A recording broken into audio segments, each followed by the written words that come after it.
കേരളവും തമിഴ്നാടും കടന്ന് കർണാടക അതിർത്തിയിൽ സ്ഥിതി ചെയ്യുന്ന ഒരു മലയെയും കുന്നിൻ മുകളിലുള്ള അമ്പലത്തെയും അറിയപ്പെടുന്ന പേരാണ് ഹിമവത് ഗോപാലസ്വാമി ബേട്ട അഥവാ ഗോപാലസ്വാമി കുന്നുകൾ. ഇവിടേക്കുള്ളൊരു യാത്രയിലാണ് ഞാൻ. വീഡിയോ ഡയറീസിൻ്റെ ആദ്യത്തെ വീഡിയോയിലേക്ക് എല്ലാവർക്കും സ്വാഗതം.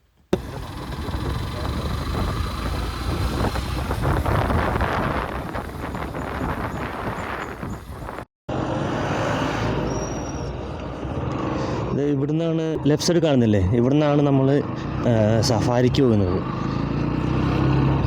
അതായത് നമ്മൾ ഫോറസ്റ്റിനുള്ളിലേക്കൊക്കെ സഫാരി പോകുന്നത് ഇവിടുന്നാണ്. ഇവിടുന്ന് റൈറ്റാണ് നമ്മൾ ഊട്ടി പോകുന്നത്, മസനഗുഡി.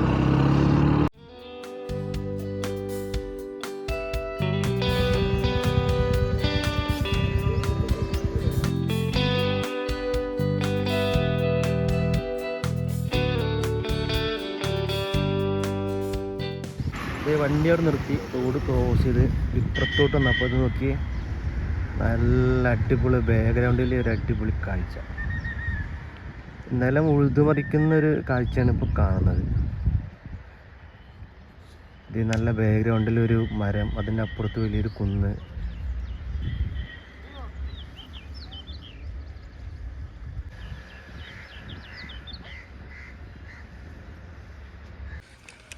അപ്പം നമുക്ക് പോവാം.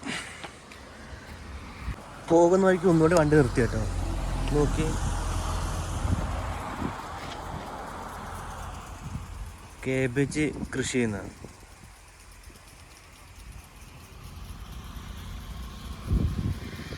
ഇത് ഒരുപാട് അപ്പുറത്ത് കണ്ടില്ലേ, ഈ കാണുന്നത് ചെമ്മരിയാടും കൂട്ടാണ്.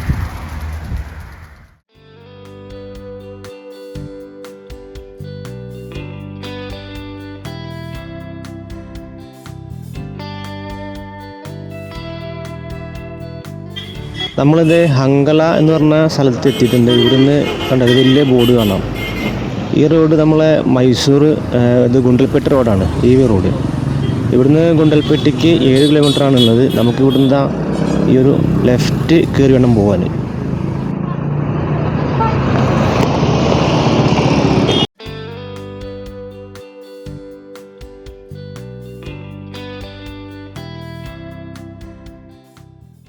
ഇവിടുന്നൊക്കെ ഒരുപാട് റീൽസ് നമ്മൾ കണ്ടിട്ടുണ്ടാവും.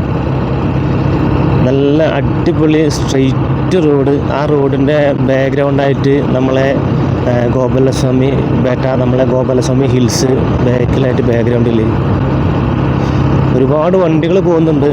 മിക്കവാറും ഭയങ്കര തിരക്കായിരിക്കും. പിന്നെന്താ വെച്ചാൽ ടൈമിംഗ് ഇല്ല അവിടെ ബസ്സിന്. കാരണം ബസ് ഫുള്ളായി കഴിഞ്ഞാൽ മേപ്പോട്ട് കൊണ്ടുപോകും, അവിടുന്ന് മുകളിൽ നിന്ന് ഫുള്ളായി കഴിഞ്ഞാൽ താഴത്തോട്ട് ഇറങ്ങി വരും. അതുകൊണ്ട് എന്താ വെച്ചാൽ ടൈമിംഗ് ഇല്ല.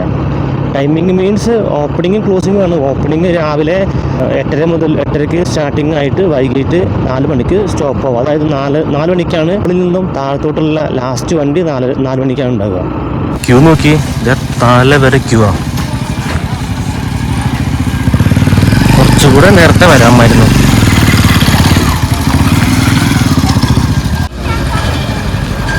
ആ മോള് കാണുന്നതാണ് നമ്മളെ അമ്പലം.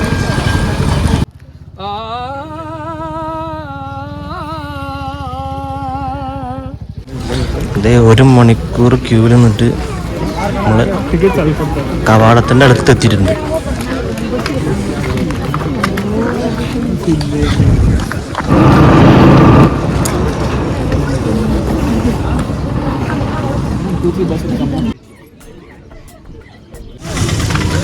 ഇവിടുന്ന് ടിക്കറ്റ് എടുക്കണം. ടിക്കറ്റ് കൗണ്ടറാണത്.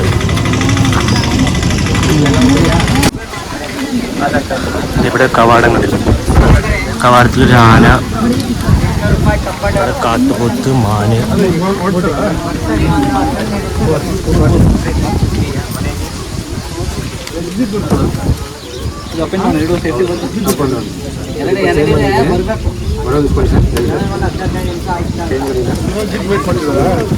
One person.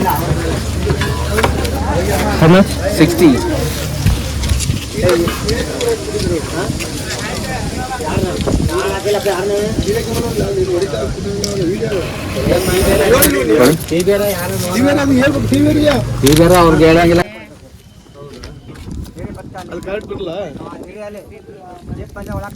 ഇത് ഉള്ളിൽ കയറിയിട്ടുണ്ട്. ടിക്കറ്റ് 60 രൂപ, അപ്പ് ആൻഡ് ഡൗൺ.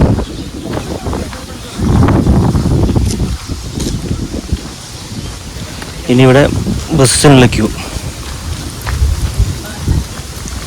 ഒരു ബസ് ഇപ്പോൾ പോയിട്ടുള്ളൂ, അപ്പോൾ ഇനി അടുത്ത ബസ് വന്നിട്ട് വേണം പോകാൻ. ഒരു ബസ് വരുന്നുണ്ട്, നമുക്ക് പോകാനുള്ള ബസ്സായിരിക്കും അത്.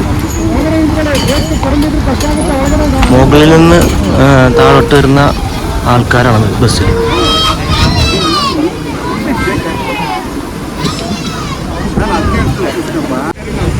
അപ്പോൾ നമുക്കിതിൽ ഏതിലൊരു ബസ് നമുക്ക് കയറി പോകാം.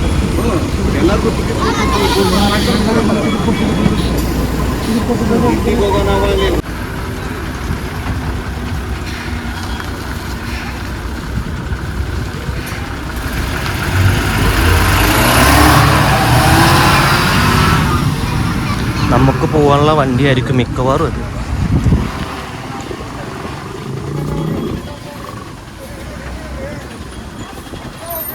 ഓക്കെ മുന്നിൽ കുറച്ച് ആൾക്കാർ കയറുന്നുണ്ട് നമ്മളെ ക്യൂല്. ഇവിടെ എത്തുമ്പോഴേക്കും ഫുള്ളാവുന്ന ബസ്.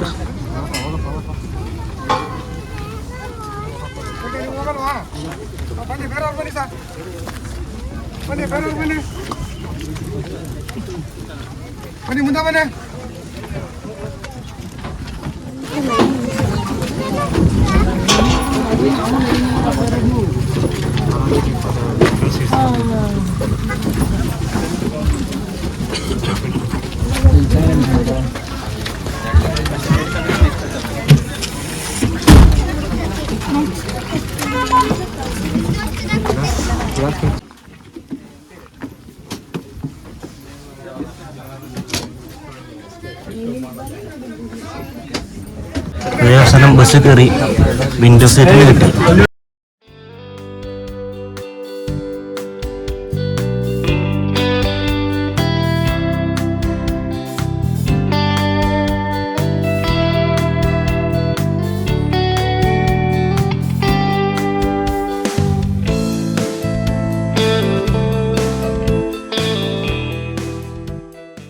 വലിയ കുത്തനുള്ള കയറ്റായതുകൊണ്ട് വണ്ടി ഫസ്റ്റ് ഗിയറിൽ മാത്രമേ പോകുന്നുള്ളൂ. ഓപ്പോസിറ്റ് ഒരു ബസ് വന്നതാണ്. റോഡ് വളരെ ചെറിയ റോഡാണ്, അതുകൊണ്ട് വേറൊരു ബസ് വന്നു കഴിഞ്ഞാൽ ഭയങ്കര ബുദ്ധിമുട്ടാണ് സൈഡിൽ കൊടുക്കാൻ. രണ്ടാമത്തെ ബസ്സും വന്നു.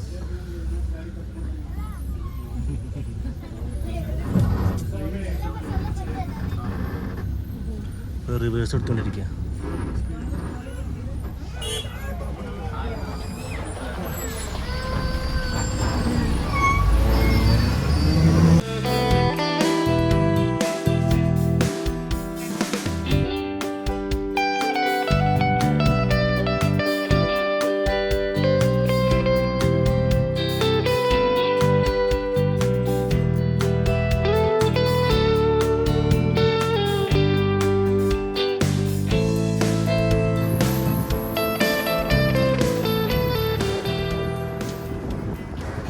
അമ്പലത്തിൻ്റെ അവിടെ എത്തിയിട്ടുണ്ട്. ബസ്സിൽ നിന്ന് ഇറങ്ങാൻ പോവാണ്. ഏറ്റവും ലാസ്റ്റ് ഞാനാ.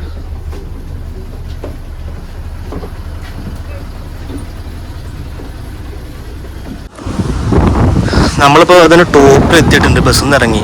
പക്ഷെ നമ്മൾ വിചാരിച്ച പോലെ അത്ര കോടമഞ്ഞൊന്നുമില്ല. പക്ഷേ ഈ ക്ലൈമറ്റാണ് നല്ലത്, കാരണം നമുക്ക് ഇതിന് മുകളിൽ നിന്ന് ഒരു 360 ഡിഗ്രി വ്യൂ കിട്ടും. അതിന് മുകളിലേക്ക് ചെരുപ്പ് ഉപയോഗിക്കാൻ പാടില്ല.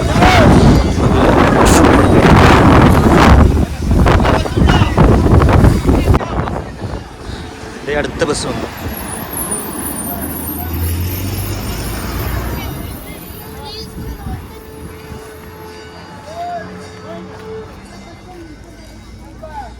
ഇത് കയറുന്ന സ്ഥലത്ത് തന്നെ ഒരു ഭിക്ഷക്കാരി ഇരിക്കുന്നുണ്ട്.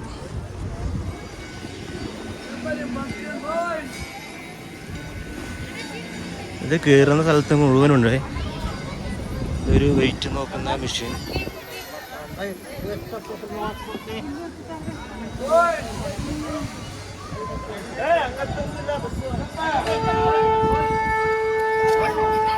ശംഖ് വിളിക്കുന്നുണ്ട്.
ഭയങ്കര കാറ്റാണ് ഇവിടെ.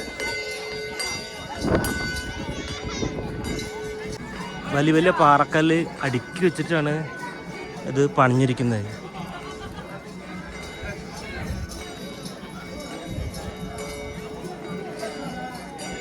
താഴോട്ടുള്ള വ്യൂ ഒരു രക്ഷയില്ല കേട്ടോ.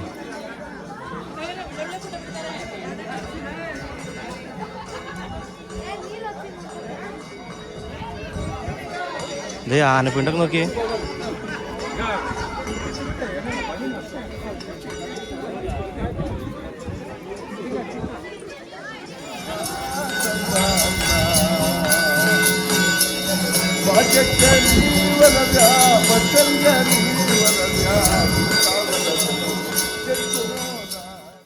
ഇവിടൊക്കെ ആന വരുന്ന സ്ഥലമാട്ടോ. ഇതൊക്കെ ഫെൻസിങ് നോക്കി. ഇത് ഫുള്ള് ആ തല മുതൽ ഈ തല വരെ ഫുള്ള് ഫെൻസിങ് ആണ്. പക്ഷെ എന്നാലും ആന വന്ന് ഉള്ളിൽ കയറിയിട്ടുണ്ട്. താഴോട്ടുള്ള വ്യൂ നോക്കിയേ.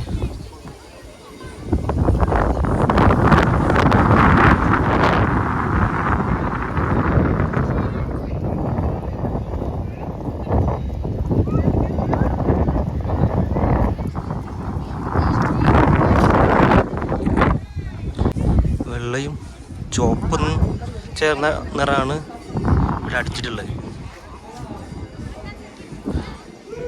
ഫുള്ള് പാറയുണ്ട്. വലിയ വലിയ കല്ലുകൾ ചെത്തിയെടുത്തിട്ടാണ് ഈ അമ്പലം ഇവിടെ പണിഞ്ഞിട്ടുള്ളത്.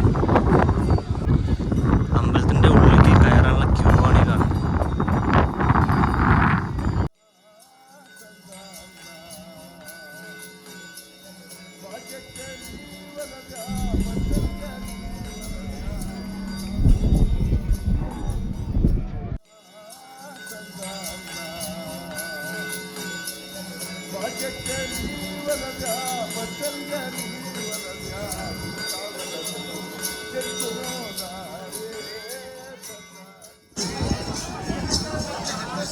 അമ്പലത്തിലേക്കുള്ള എൻട്രിയാണ്.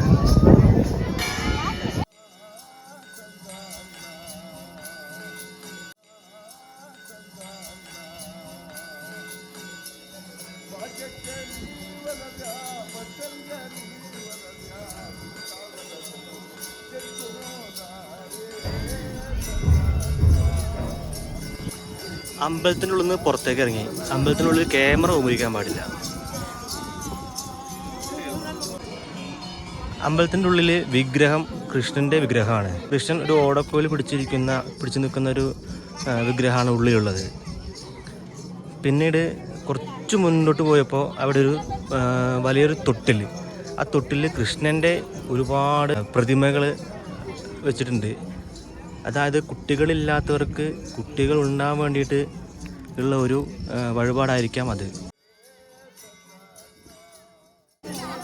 തൊട്ടിൽ കഴിഞ്ഞ് കുറച്ചുകൂടെ മുന്നോട്ട് പോയപ്പോൾ അവിടെ ഒരു കൃഷ്ണൻ്റെ പ്രതിമ ഉണ്ട്. ആ പ്രതിമയുടെ തൊട്ടടുത്ത് ഒരു സന്യാസി നിൽക്കുന്നുണ്ട്. അദ്ദേഹത്തിൻ്റെ കയ്യിലൊരു വലിയൊരു ദണ്ഡും വലിയൊരു വടിയുണ്ട് അദ്ദേഹത്തിൻ്റെ കയ്യിൽ.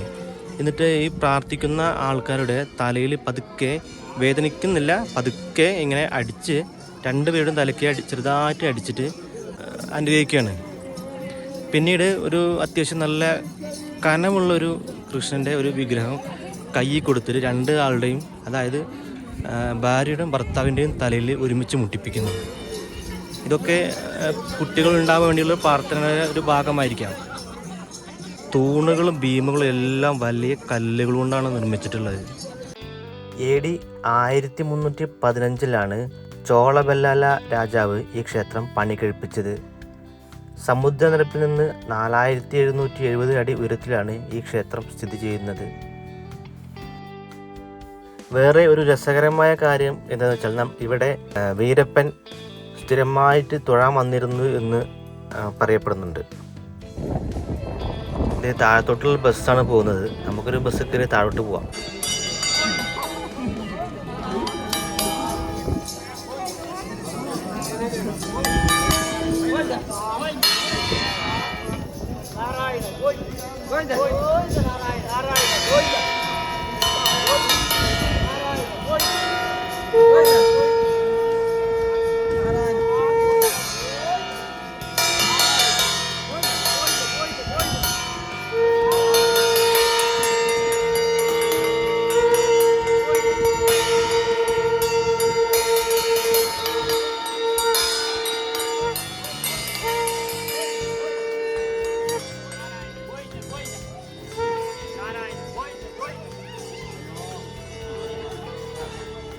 അമ്പലത്തിൽ നിന്ന് താഴത്തോട്ട് ഇറങ്ങിയേ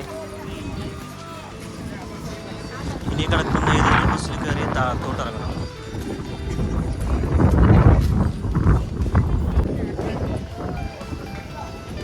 ഷൂട്ട് ടോപ്പിക്കിന് ഒരു ബസ് പോയി. ഇനി ബസ് ആളിറങ്ങി എപ്പോഴാണ് പോകുന്നത്. എന്തായാലും ഇത് ഫുള്ളായിട്ട് പോകുന്നുണ്ടാവും.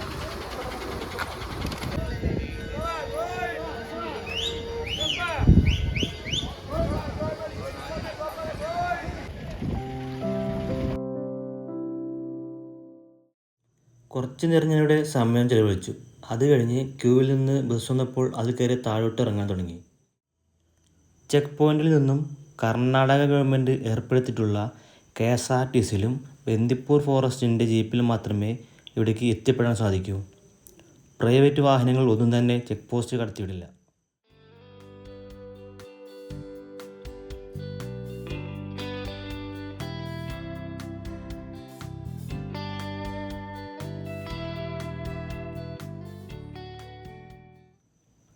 സ്ത്രീകൾക്ക് ആധാർ കാർഡ് ടിക്കറ്റ് കൗണ്ടറിൽ കാണിച്ചാൽ സൗജന്യമായി ഇവിടെ പ്രവേശിക്കാം.